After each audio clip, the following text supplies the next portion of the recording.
நம சிவாய. சிவ பக்தர்கள் அனைவருக்கும் என் வணக்கம். இனியெல்லாம் ஜெயமே என் பிரிய பக்தனே. நீ கலங்கியது போதும், நீ கண்ணீர் விட்டது போதும். உன் தோள்களின் மேல் என் திருக்கரத்தினை வைத்து கூறுகிறேன், நீ பட்ட கஷ்டம் அனைத்தும் தீர்ந்துவிடும் காலம் வந்துவிட்டது. வாழ்வில் உனக்கான பொன்னான நேரம் இன்றிலிருந்து உனக்கு உதயமாகிறது என் பிள்ளையே. நீ தொட்டதெல்லாம் பொன்னாகும் நேரம் நான் உனக்கு வரவழைத்து கொடுத்துள்ளேன். இந்த காலத்தை நீ உபயோகப்படுத்திக் கொள். சதா காலமும் என்னை ஏன் படைத்தாய், எனக்கு ஏன் இப்படி ஒரு நிலைமை என்று என் முன் கண்ணீர் வடித்துக் கொண்டிருக்கிறாய். அதனால்தான் இந்த பதிவை உன் கண்ணில் படும்படி செய்து இதன் மூலம் நான் உனக்கு பதிலளிக்க விரும்பினேன். முழுமையாக நான் உனக்காக மட்டும் கூறும் பதிலை மன நிறையுடன் கேட்டு என் அருளாசியை முழுமையாக பெறுவாய் என் பிள்ளையே. இதை செய்தால் சரியாக இருக்குமா? இதை செய்தால் நாம் இதை இழந்து விடுவோமா? அது நமக்கு சரியாக அமையுமா என்று உனக்குள் பல கேள்விகள் ஓடிக்கொண்டிருக்கின்றன. ஒன்றை கைவிட்டால்தான் நாம் எடுக்கும் காரியம் ஜெயமாகுமா ஆகாதா என்று நமக்கு புலப்படும். நான் புத்திசாலி என்று நினைத்து ஒன்றை வைத்துக் கொண்டு மற்றொன்றை தேடுவது முட்டாள்தனம். உனக்கு சரி என்று நம்பினால் என் திருநாமத்தை கூறிக்கொண்டு அதில் இறங்கி முழு மனதுடன் வேலை செய்ய துவங்கு. நீ செய்யும் தொழில் சரியானது என்றால், யாரையும் புண்படுத்தாமல் செய்கிறாய் என்றால் அந்த தொழிலில் முழுவதுமாக நான் நிறைந்திருப்பேன். உனக்கு வேண்டியதை ஜெயத்தை நான் வரவழைத்து கொடுப்பேன். நீ செய்யும் தொழிலில் முழு மனத்துடனும் விசுவாசமுடனும் நன்றி உணர்வோடும் செய்ய வேண்டும்.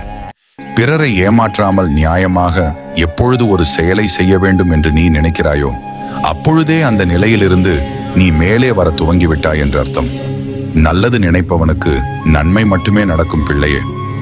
இடையில் சில இடர்பாடுகளை நீ காணலாம், ஆனால் முடிவில் யாரும் எட்ட முடியாத எட்டா தங்க கனியை நீ பறிப்பாய் என் பிள்ளையே. உன் குறிக்கோள் உத்தமமானது. யாருக்கும் எந்த வழியும் தராமல் ஒரு விஷயத்தை செய்து முடிக்க வேண்டும் என்று எப்பொழுது நீ நினைக்க தொடங்கினாயோ, அப்பொழுதே உன் வாழ்வில் நீ சிவனின் செல்லப்பிள்ளை என்ற ஸ்தானத்தை பிடித்து விட்டாய். பிறருக்கு உன்னால் உதவ முடிகிறதோ முடியவில்லையோ, ஆனால் கெடுதல் மட்டும் நினைக்காதே என் பிள்ளையே. அதுவே நீ எனக்கு செய்யும் மிகப்பெரிய சேவை. மேலும் ஒரு விஷயம் ஆரம்பிக்கும் பொழுது உன்னுடைய தாய் தந்தையரை மதித்து அவர்களிடம் ஆசீர்வாதம் பெற்று அந்த விஷயத்தை தொடங்கு. ஏனெனில் இப்பொழுது என் ஸ்தானத்தில் இருக்கக்கூடியவர்கள் நான் உனக்காக அனுப்பிய உன் தாய் தந்தையர் மட்டுமே. அவர்களை நோகடித்து விட்டு எச்செயலும் செய்யாதே. அவர்கள் உன்னால் ஒரு சொட்டு கண்ணீர் விட்டாலும் அதற்கு உனக்கு கிடைக்கும் பிரதிபலன் மிக மோசமானதாக இருக்கும் பிள்ளையே. அதனால் நீ பிறரை துன்பப்படுத்தக்கூடாது என்று நினைக்கும் அதே சமயம் உன் தாய் தந்தையரை மிகவும் சந்தோஷமாக வைத்துக் கொள்ள வேண்டும். அவர்கள் மனம் குளிர்ந்தால் மட்டுமே உன் வாழ்க்கை குளிரும், உன் தரம் மென்மேலும் உயரும், உன் மனதில் உள்ள அனைத்தும் ஈடேறும் என் பிள்ளையே. தாயிற் சிறந்த கோவிலும் இல்லை, தந்தை சொல் மிக்க மந்திரம் இல்லை என்ற வாக்கியத்தை மனதில் வைத்து முன்னேறு. ஜெயம் உன்னை நோக்கி வரும். ஆலயத்திற்கு செல்லும் வேளையில் சிவன் அடியார்கள் யாரேனும் உணவிற்கு கஷ்டப்பட்டால் உன்னால் முடிந்தால் ஒருவேளை அன்னம் கொடுத்துப்பார். அவர்கள் வயிறும் மனமும் குளிரும் வேளையில் தேவி அன்னபூரணி உனக்கு ஒரு வாக்களிப்பாள். அது என்னவென்று தெரியுமா என் பிள்ளையே? பசி என்று ஒருவன் வரும் வேளையில் உன்னிடம் உள்ள உணவை நீ கொடுக்கும் போது 7 பிறவிக்கும் அன்னபூரணி உன்னை விட்டு நீங்காமல் இருப்பாள். இது நான் உனக்கு தரும் சத்திய வாக்கு என் பிள்ளையே. பிறகு கஷ்டம் என்று ஒருவன் வந்து உன்னிடம் கஷ்டத்தை கூறும் பொழுது உன்னால் அதை சரி செய்ய இயலவில்லை என்றாலும் அதை நினைத்து சந்தோஷப்படாமல் எல்லாம் ஈசன் பார்த்து கொள்வார் என்று அவனிடம் நீ ஆறுதல் கூறும் அந்த நொடி நான் உன் அருகில் இருப்பேன். அப்படி வருந்தும் ஒருவனுக்கு நீ கூறும் ஆறுதல் வார்த்தைகளால் அவன் மீள வாழ்க்கையை வாழத் தொடங்கினால் நான் உன் அப்பனாகிய சிவன் உன்னை 7 பிறவிக்கும் நீங்க மாட்டேன். இதுவும் என் சத்தியவாக்கு என் பிள்ளையை. ஈசன் அடியார்களே, நமது ஸ்டோரி சர்க்கிட் யூடியூப் சேனலில் ஈசன் கூறும் இன்றைய செய்தி எனக்கான பதிவே என்று நீங்கள் நம்பினால் திருவண்ணாமலை அண்ணாமலையாருக்கு ஆரோகரா என்று ஒரு முறை மனதார பதிவிடுங்கள். இந்த உலகில் நாம் எல்லோரும் அவரவர் பயணத்தில் இருக்கிறோம். சில நேரங்களில் ஏற்றங்களை சந்திப்போம், சில நேரங்களில் இரக்கங்களை. ஆனால் இந்த ஏற்றத்தாழ்வுகள் தான் நம் வாழ்வை அர்த்தமுள்ளதாக்குகின்றன. இன்பத்தில் ஆர்ப்பரிக்காமலும் துன்பத்தில் துவளாமலும் இருக்க கற்றுக்கொண்டால் மன நிம்மதி உங்களை விட்டு என்றும் விலகாது. ஈசன் அடியார்களே, ஈசன் கூறும் இக்கருத்தில் உங்களுக்கு நம்பிக்கை இருந்தால் நமது ஸ்டோரி சர்க்கிட் யூடியூப் சேனலை சப்ஸ்கிரைப் செய்து ஓம் நம சிவாய் என்று காமெண்ட் செய்யுங்கள். இதுதான் சிவன் நம்முள் இருப்பவர். வெளியில் தேடியிட வேண்டிய தேவையில்லை. உங்கள் உள்ளத்தில் ஒளிரும் அந்த ஒளியாகவே அவர் இருக்கிறார். அவன் சொற்கள் உங்கள் வாழ்க்கையை மாற்றும் ஆற்றல் கொண்டவை. நீங்கள் கேட்டதை விட மேலானதை கொடுக்க தயார் ஆனந்த சுவாமியே சிவன். இந்த நற்செய்தி உங்கள் குடும்பத்தினருக்கும் நண்பர்களுக்கும் சென்றடையட்டும். இந்த வீடியோவை அவர்களுடன் பகிருங்கள். ஏனெனில் ஒரு நபரின் மனதில் சிவம் வந்தால் அவரின் வாழ்க்கையே ஒளிரும். எதையும் எதிர்கொள்வதற்கான தைரியமும் நம்பிக்கையும் ஈசன் நமக்குள் விதைத்து வைத்துள்ளார். சிவனின் ஆசீர்வாதம் அனைவரையும் நிழல் போல் அணைத்துக் கொள்ளட்டும். ஒவ்வொரு செயலையும் சிந்தித்து செய்யுங்கள். உங்களுக்கு பிடிக்காத ஒன்றிலிருந்து விலகி நில்லுங்கள். அது உறவாக இருந்தாலும் சரி, பொருளாக இருந்தாலும் சரி. அதை நினைத்து உங்கள் உடலையும் மனதையும் வருத்திக் கொள்ளாதீர்கள். அதனால் பாதிக்கப்படுவது நீங்கள் மட்டுமே. உங்கள் மகிழ்ச்சிக்கான சாவியை அடுத்தவர்கள் கையில் கொடுக்காதீர்கள். நீங்கள் மகிழ்ச்சியாக இருக்க வேண்டும் என்று மனசால் முடிவு செய்துவிட்டால் அதை யாராலும் தடுக்க முடியாது. உங்கள் மகிழ்ச்சி என்பது உங்கள் மனதை பொறுத்தே உள்ளது என்பதை மறக்காதீர்கள். கடவுள் நீங்கள் கேட்டதை தரவில்லை என்று கவலைப்படாதீர்கள். மாறாக உங்களுக்கு கெட்டதை தரவில்லை என்று மகிழ்ச்சி கொள்ளுங்கள். இருப்பதை வைத்து சந்தோஷமாக வாழுங்கள். இல்லாததை நினைத்து வருந்தாதீர்கள். உங்களை படைத்த இறைவனுக்கு தெரியும் உங்களுக்கு எந்த நேரத்தில் என்ன தேவை என்று. நம் உணர்வுகளை புரிந்து கொள்ளாத இடத்தில் ஒவ்வொன்றிற்கும் விளக்கம் சொல்லி புரிய வைப்பதை விட அவர்கள் புரிதல் எப்படி இருக்கிறதோ அப்படியே இருக்கட்டும் என்று மௌனமாய் நகர்ந்து செல்வதே நல்லது. தவறான புரிதல் இருக்கும் இடத்தில் சொல்லப்படும் விளக்கங்களும் அர்த்தமற்றது. வாழ்வில் நடப்பதெல்லாம் உங்களுக்கு எதிராகத்தான் இருக்கிறது என்று கவலைப்படாதீர்கள். சிரமங்களை எண்ணி கலங்காதீர்கள். நம்பிக்கையுடனும் பொறுமையுடனும் உங்கள் கடமைகளை செய்து வாருங்கள். இந்த நிலையும் மாறும். உங்கள் துன்பத்திற்கு உண்மையான ஆறுதல் நீங்களும் இறைவனும் மட்டும்தான். அதை மனிதர்களிடம் எதிர்பார்த்தால் உங்கள் முன் ஆறுதலும் உங்கள் முதுகுக்கு பின் கேலியும் கிண்டலும் தான் இருக்கும். உங்கள் முதுகுக்கு பின்னால் யார் என்ன செய்தாலும் கவலைப்படாதீர்கள். உங்களுக்கு முன்னால் உங்கள் அப்பனாகிய நான் ஈசன் இருக்கிறேன். கூட்டத்தில் ஒரு எதிரி இருந்தால் நீங்கள் வளர்கிறீர்கள் என்று அர்த்தம். கூட்டமே எதிரியாக இருந்தால் நீங்கள் வளர்ந்து விட்டீர்கள் என்று அர்த்தம். மிகப்பெரிய இழப்பிற்கு பிறகு செய்ய வேண்டியது செத்து மடிவதல்ல. நீ சாக இது போதாது என்று எழுந்து நிற்பதுதான். கடந்து வந்த பாதையை மறந்து விடாதீர்கள். ஆனால் கடக்கப் போகும் பாதையை யாரிடமும் சொல்லாதீர்கள். எத்தனை இடர்கள் வந்தாலும், எத்தனை சோதனைகள் வந்தாலும், எத்தனை கால தாமதமானாலும் நான் உங்களை ஒருபோதும் கைவிட மாட்டேன். எவ்வளவு கஷ்டங்கள் வந்தாலும் கவலைப்படாதீர்கள். உங்களுக்கு துணையாக நான் இருக்கிறேன். ஈசன் இருக்க பயமேன். எங்கு தவறு செய்தீர்கள் என்பதை கண்டுபிடித்து அதை திருத்திக் கொள்ளுங்கள். நீங்கள் செய்யும் நற்செயல் மற்றொரு நற்செயலுக்கு வழிவகுக்கும். ஆனால் கெட்ட செயல் உங்களை படுகுழியில் தள்ளி மற்றொரு கெட்ட செயலுக்குத்தான் வழிவகுக்கும்.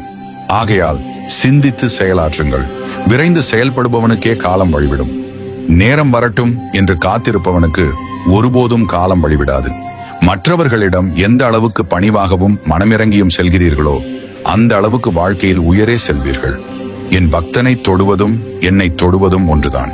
நீங்கள் எதை வேண்டி என்னிடம் வந்தீர்களோ அது உங்களை வந்து சேரும். நீங்கள் மகிழ்ச்சியாக இருப்பீர்கள். நான் இருக்கிறேன். இருப்பதை யாரும் பார்ப்பதில்லை. இல்லாததை தேடிதான் பயணிக்கிறார்கள். ஒன்று மட்டுமே உங்களை நல்வழிக்கு கொண்டு செல்லும்.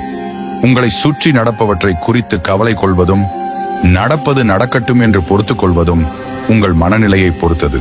அதை எப்போதும் நல்ல நிலையில் வைத்திருக்க முயற்சி செய்யுங்கள். நீங்கள் எந்த உயரத்தில் இருந்தாலும் உங்களிடம் உள்ள பணிவுதான் உங்களை ஒரு மனிதனாக உயர்த்தி காட்டும். வாழ்வில் நீங்கள் எவ்வளவு உயர்ந்த இடத்தை அடைய விரும்புகிறீர்களோ அந்த அளவுக்கு பலரின் அர்த்தமற்ற பேச்சுகளையும் கஷ்டங்களையும் கடக்க வேண்டும் என்பதை மறக்காதீர்கள். விமர்சனங்களை காதில் வாங்காதீர்கள். அவை நல்லவையாக இருந்தாலும் சரி, கெட்டவையாக இருந்தாலும் சரி, அவை உங்கள் வாழ்வின் நிம்மதியை குலைத்துவிடும். குறை கூறுபவர்கள் கூறிக்கொண்டே இருக்கட்டும். உங்களை யாராவது அவமானப்படுத்தினால் மனதில் போட்டு குழப்பிக் கொள்ளாதீர்கள். நீங்கள் தூக்கி எறியப்படும் போது இறைவன் உங்களை தூக்கி விடுகிறார் என்பதை மறக்காதீர்கள். ஒன்றை இழந்தால் அதைவிட சிறந்தது உங்களை வந்து சேரும். நீங்கள் இழந்தது உங்களுக்கு நல்லது அல்ல என்பதை காலம் ஒரு நாள் நிச்சயம் உங்களுக்கு உணர்த்தும். உனக்கானது நிச்சயம் உன்னை வந்து சேரும். கவலை கொள்ளாதே. இந்த நிலையும் மாறும். இழந்ததை ஈடு செய்ய முடியாது. ஆனால் உங்கள் மனநிலையை மாற்றிக்கொள்ள முடியும். கடந்து போவதுதானே வாழ்க்கை. சிலவற்றை கடக்க பழகுங்கள். பலவற்றை மறக்க பழகுங்கள். உங்களில் மாற்றம் உருவானால்தான் உங்கள் வாழ்விலும் மாற்றம் உருவாகும். எனக்கு ஏன் இது நடக்கிறது, நான் செய்த தவறுதான் என்ன என்று வேதனைப்படாதீர்கள். தூய்மையான மனதுடையவர் என்றும் வஞ்சிக்கப்படுவதில்லை. கவலைகள் அனைத்தும் வெறும் காணல் நீரே. கவலைப்படாதீர்கள்.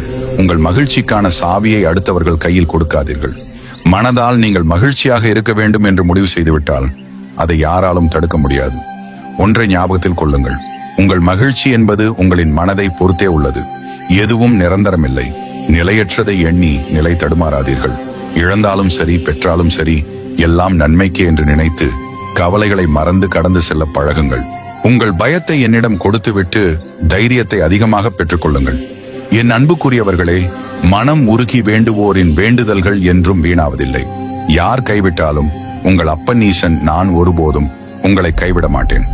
சிவ சிவ என்றும் ஓம் நம சிவாய என்றும் நீங்கள் எப்போதும் சொல்லிக்கொண்டே இருங்கள். அப்பொழுது உங்களுக்குள் ஒரு புதிய ஆற்றல் பிறப்பதை நீங்கள் முழுவதுமாக உணர்வீர்கள். ஈமைகள் இரண்டும் மூடியே இருந்தாலும் விழிகள் இரண்டும் காண்பது உன்னையே இறைவா என்ற ஆலயத்திற்கு வந்து நீங்கள் பேசியது என் மனதை குளிர்வித்து விட்டது. உங்கள் செயல்களைக் கண்டு நான் மிகவும் மகிழ்ச்சி அடைகிறேன் என் பிள்ளையே. உங்கள் உள்ளத்தில் சிவம் எனும் என் நாமத்தின் ஒளி எழுந்தால் உங்கள் வாழ்வில் இன்பம் ஒளிர்வது நிச்சயம். என் பிள்ளையே, நீங்கள் யாரை வேண்டுமானாலும் ஏமாற்றி விடலாம். ஆனால் உங்கள் மனசாட்சிக்குள் வாசம் செய்யும் என்னை ஒருபோதும் உங்களால் ஏமாற்றவே முடியாது. இதை நான் ஒவ்வொரு நொடியும் உங்களுக்கு உணர்த்தி கொண்டே இருப்பேன். அப்போதுதான் நேர்மை, அன்பு, பொறுமை, கருணை ஆகியவற்றை உன்னிடம் நான் கொடுக்க முடியும். வாழ்வில் பல அதிசயங்களை நீங்கள் உணர்ந்து நன்றி சொல்லும் காலம் வந்துவிட்டது என் பிள்ளையே. உங்கள் கனவிலும் மனித ரூபத்திலும் நான் உங்கள் அப்பனாகிய ஈசன் பல வழிகளில் உங்களுக்கு துணையாக இருக்கிறேன் என்பதை உங்களுக்கு உணர்த்தி கொண்டேதான் இருக்கிறேன். வறுமை என்னும் வெள்ளத்தில் வாடுவதாக நீங்கள் ஏன் புலம்புகிறீர்கள்? உங்கள் வறுமைகள் அனைத்தையும் வெகு சீக்கிரத்தில் நான் மாற்றி அமைக்கத்தானே போகிறேன். நீங்கள் நம்பிக்கையுடன் இருங்கள். வறுமை என்பது ஒரு பாடம். நீங்கள் பல பேருக்கு பண உதவி செய்யும் காலம் விரைவில் வரத்தான் போகிறது. அதற்கு நீங்கள் என் மீது நம்பிக்கை வையுங்கள். தன்னம்பிக்கை என்னும் படிக்கட்டுகளில் நீங்கள் மேலே ஏறி வர நான் வழிவகுப்பேன். கடவுளை விட பெரியவன் இந்த உலகில் யாரும் இல்லை என்று மற்றவர்களுக்கும் புரிய வையுங்கள். புறம் பேசுபவர்களை புறந்தள்ளிவிட்டு உங்கள் மனம் சொல்கின்ற வழிகளில் நீங்கள் முன்னேறி சென்று கொண்டே இருங்கள். புறம் பேசுபவர்களுக்கு உங்கள் பின்னால் நின்று கொண்டு பேசுவதற்கு மட்டுமே தெரியும்.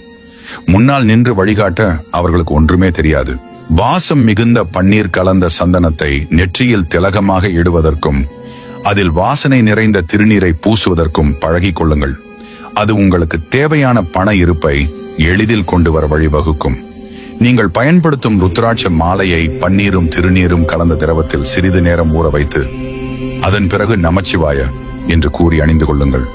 பல நன்மை தரும் மாற்றங்களை நீங்கள் காணத் தொடங்குவீர்கள். இவற்றையெல்லாம் பிரதோஷம், பௌர்ணமி போன்ற தினங்களில் தவறாமல் கடைபிடிக்க பழகிக் கொள்ளுங்கள்.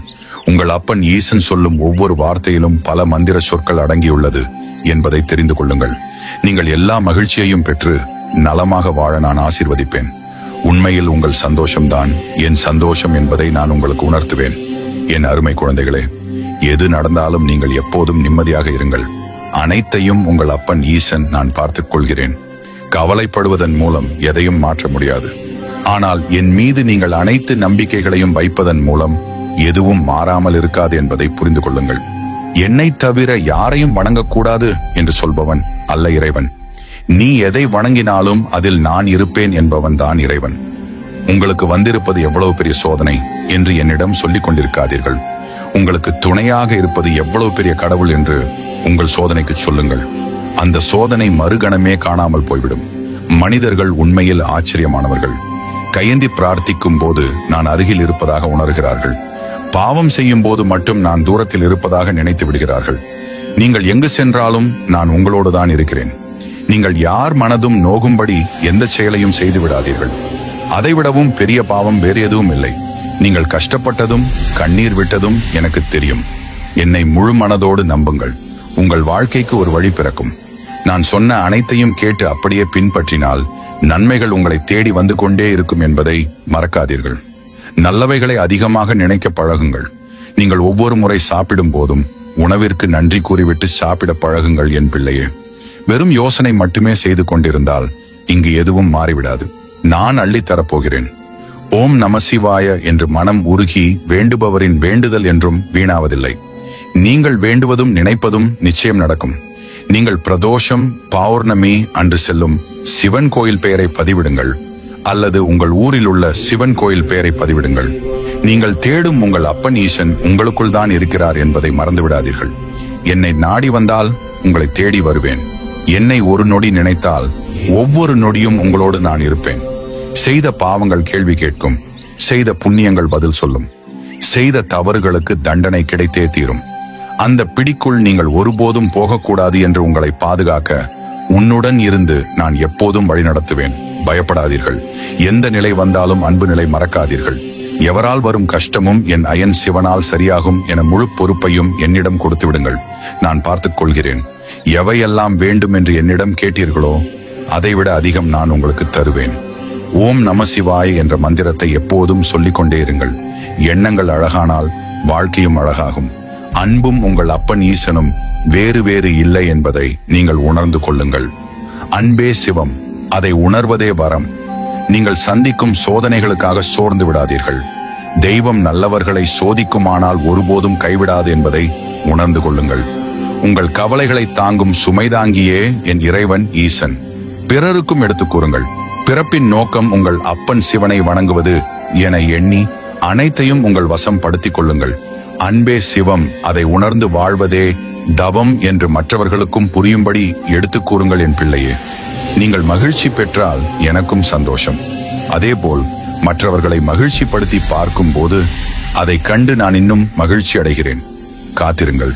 உங்களுக்கான காலமும் நேரமும் கைப்பிடி வரும் வரை எதற்கும் அஞ்சாதீர்கள். இறைவன் குறித்த இந்த உண்மைகளை நீங்கள் உணர்ந்திருப்பீர்கள் என்று நம்புகிறேன். இந்த வார்த்தைகள் உங்கள் உள்ளத்தை நிம்மதியாக்கியிருக்கும். உங்கள் வாழ்வில் சிவன் இருப்பதை உணர்ந்ததும் எல்லா சோதனைகளும் அர்த்தமுள்ளவையாக மாறும். பூமியிலே அமைதி நிலவட்டும்.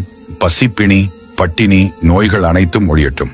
சிவபெருமானின் திருவுள்ளம் எப்போதும் நம்முடன் இருப்பதாக நம்பிக்கையுடன் வாழ்வோம். மகனே, நீ எங்கு சென்றாலும் என்னை நினைத்துக் கொண்டே இருப்பதால் தான் நான் உன்னோடு இருக்கிறேன். உன் உயிரிலும் மூச்சிலும் மனதிலும் நான் கலந்திருக்கிறேன். உன்னை யாரும் தனியாக விட்டுவிட மாட்டார்கள். நான் உன்னோடு இருக்கிறேன். நீ எதுவும் பயப்பட தேவையில்லை. உன் வெற்றிக்கு நான் உன்னோடு துணை நிற்கிறேன். நீ நம்பிக்கையுடன் இருக்க வேண்டும். நீ வெற்றி பெறுவாய். எழு, போராடு, வெற்றி கொள். நான் உன்னோடு இருக்கிறேன். புதிய வாழ்க்கையை தொடங்கு. மகனே, மகளே, எனது பிள்ளையே, நீ எவ்வளவு துயரத்தில் இருக்கிறாய் என்று எனக்கு தெரியும். நீ அழுததையும் உன் மனது உடைந்ததையும் இருட்டில் தனியாக தவித்ததையும் நான் பார்த்தேன். ஆனால் கேள், நீ இப்போது வீழ்ந்து விட்டாய் என்று நினைக்கிறாயா? இல்லை, நான் உன்னோடு இருக்கிறேன். நீ கைவிடும் வரை நான் உன்னை கைவிட மாட்டேன்.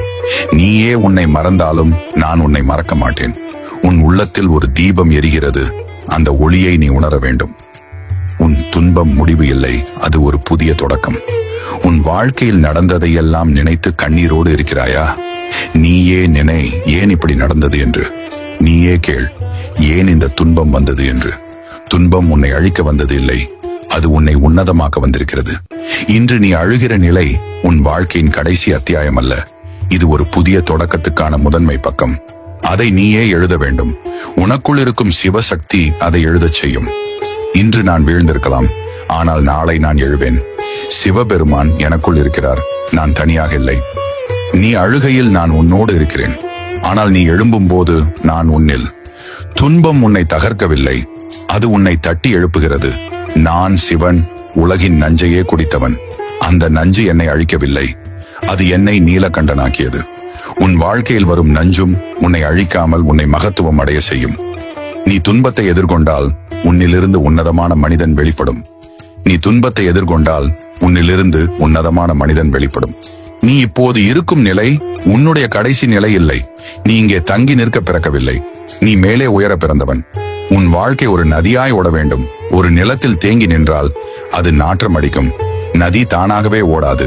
நதி முன் வர வேண்டும். அதற்குள் ஒரு புயல் போலவே துடிப்பும் ஓடமும் இருக்க வேண்டும். அதை போல நீயும் உன்னுள் இருக்கும் சக்தியை உலுக்கி எழுந்து அடுத்த கட்டத்திற்கு செல்ல வேண்டும். நான் சிவன் உன்னோடு இருக்கிறேன். உன்னுடன் தோள் கொடுப்பேன். ஆனால் முதலில் நீயே உன்னையே எடுத்து நெஞ்சிலே தூக்கி நிறுத்த வேண்டும். நீ தவிக்கிறாய், உன் உள்ளம் சோர்ந்து போயிருக்கிறது. நீ நினைக்கிறாய், என்னால் இனி முடியாது என்று. ஆனால் கேள், இது உன் முடிவு அல்ல முடிவு என்று நீ நினைக்கும் தருணம் உன் புதிய தொடக்கத்தின் முதல் படி. நான் உன்னோடு இருக்கிறேன். ஆனால் நீ உன்னை நம்ப வேண்டும். நீ உன்னை இழந்தால் உலகம் உன்னை காணாது.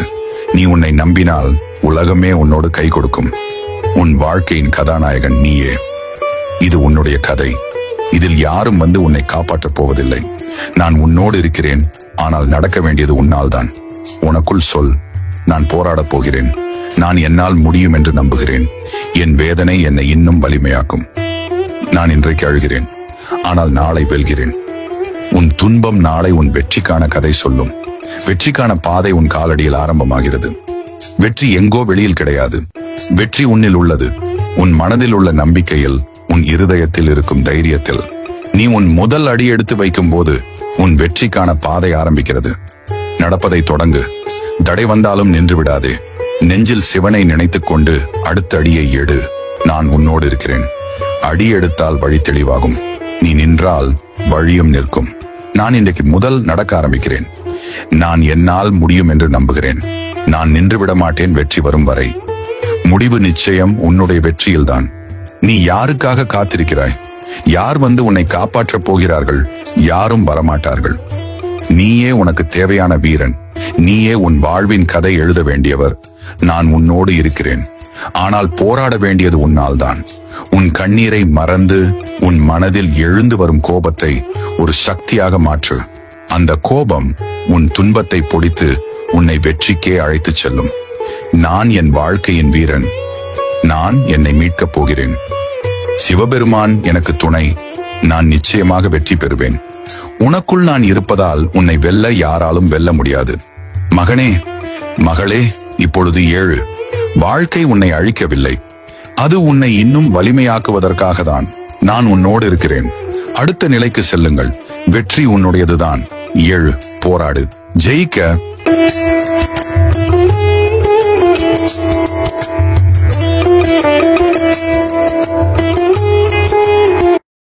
வீடியோவை முழுமையாக பார்த்ததற்காக நன்றி. உங்கள் ஆதரவே என் தன்னம்பிக்கையும். கீழே ஓம் நம சிவாய் என்று ஒரு முறை எழுதி உங்கள் பக்தியை வெளிப்படுத்துங்கள். மறக்காமல் இந்த அருமையான செய்தியை உங்கள் குடும்பம், நண்பர்கள் அனைவரிடமும் பகிருங்கள். சிவனருள் எல்லோரிடமும் பரவட்டும்.